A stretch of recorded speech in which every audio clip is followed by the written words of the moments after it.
أقبل بعضهم على بعض يتساءلون قالوا إنكم كنتم تأتوننا عن اليمين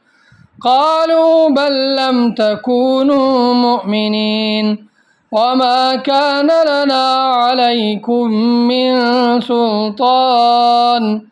بل كنتم قوما طاغين فحق علينا قول ربنا إنا لذائقون فأغويناكم إنا كنا غاوين فإنهم يومئذ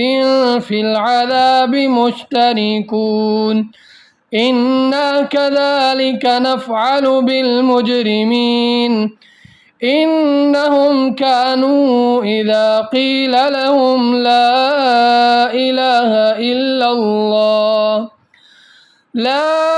إله إلا الله يستكبرون ويقولون أئنا لتاركو آلهتنا لشاعر مجنون بل جاء بالحق وصدق المرسلين إنكم لذائق العذاب الأليم